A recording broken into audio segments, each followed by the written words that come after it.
বিজনীতে বিজেপির বিশাল যুব সম্মেলন ৫ জন কৃতী তরুণ তরুণীকে বিশেষ সম্মাননা। চিরাং জেলার বিজনী জেলা ক্রীড়া সংস্থার খেলার মাঠে এক বর্ণাঢ্য অনুষ্ঠানের মধ্য দিয়ে অনুষ্ঠিত হল ভারতীয় জনতার যুব মোর্চার ২০ নং বিজনী বিধানসভা সমষ্টিভিত্তিক যুব সম্মেলন। চিরাং জেলা কমিটির উদ্যোগে আয়োজিত এই সম্মেলনে এলাকার কয়েকশো যুবকের স্বতঃস্ফূর্ত অংশগ্রহণ লক্ষ্য করা গেছে।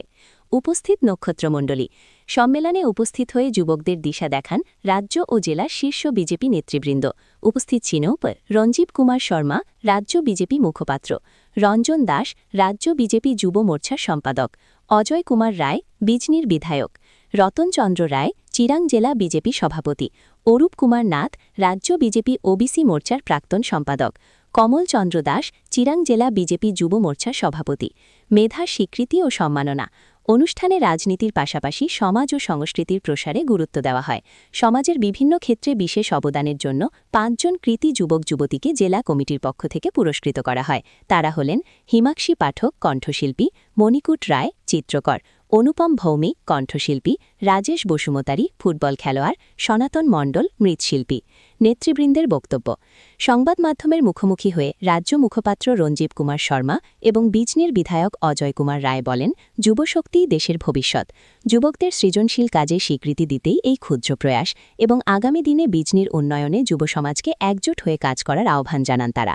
ভাৰতীয় জনতা পাৰ্টীয়ে গোটেই ভাৰতবৰ্ষত বিধানসভা সমষ্টি ভিত্তিত আৰু কিছুমান ৰাজ্যৰ জিলা ভিত্তিত যুৱ সমাৰোহ পাতি আছে। এই যুৱ সমাৰোহৰ লক্ষ্য হ'ল যি ৰাজ্যত ইলেকশ্যন আছে, যেনে অসমত ইলেকশ্যন আছে, বেংগলত ইলেকশ্যন আছে, ইলেকশ্যন থকা ৰাজ্যবিলাকত আমাৰ যিসকল নতুন ভোটাৰ আছে, নতুন ভোটাৰসকলক সজাগ কৰা। আমি ভোটদান কৰিব লাগে, ভোটদান কৰিলে গণতন্ত্ৰ শক্তিশালী হয়। সকলো মানুহে ভোট দিব লাগে, ভোট দিয়াটো আমাৰ অধিকাৰ হয়। কাক ভোট দিয়ে এইটো পিছৰ কথা, কিন্তু মানুহ ভোট দিবলৈ যাব লাগে। আৰু সেই ভোটদানৰ প্ৰক্ৰিয়াত যুৱ সমাজৰ ইনভলভমেণ্ট, যুৱক যুৱতীসকলে আগভাগ লৈ মানুহক ভোট দিয়াবলৈ লৈ যাব লাগে।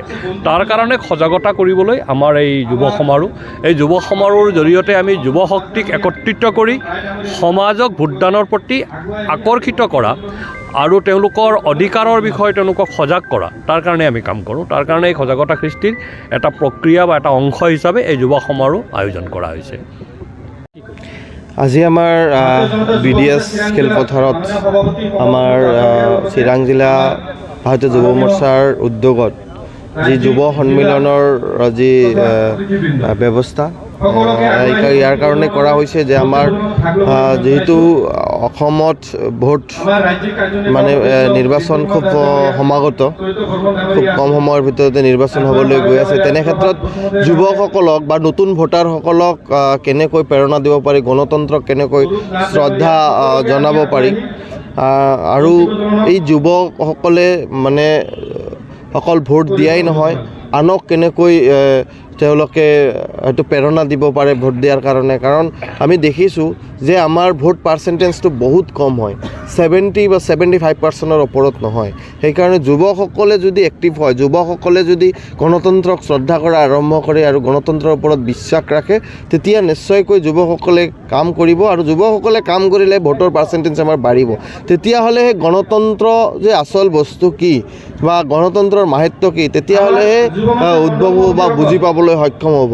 সেইকাৰণেই আজি এই কাৰ্যসূচীত যুৱকসকলক আহ্বান কৰা হৈছে বা মতা হৈছে যে তেওঁলোকে আহি নিজেতো ইয়াৰ পৰা বহুত শিকিবলগীয়া থাকে, শিকিবই, আৰু আনকো শিকাব পাৰিব লাগিব। সেইকাৰণে তেওঁলোকক এটা আচলতে ধৰকচোন আমাৰ এই যুৱ সন্মিলনৰ জৰিয়তে তেওঁলোকক এটা প্ৰশিক্ষণ দিয়াৰ দৰে আমি এই যুৱ মোৰ্চাৰ জৰিয়তে আমি কামখিনি আগবঢ়াই গৈ আছোঁ। আৰু ভাৰতীয় জনতা পাৰ্টীয়ে বিভিন্ন সময়ত বিভিন্ন জিলা আৰু বিভিন্ন আমাৰ সমষ্টিগতভাৱে এই যুৱ সন্মিলন পাতিছে। মই ভাবোঁ এটা খুব পজিটিভ দিশ ইয়াৰ পৰা আমি পাবলৈ সক্ষম হ'ম।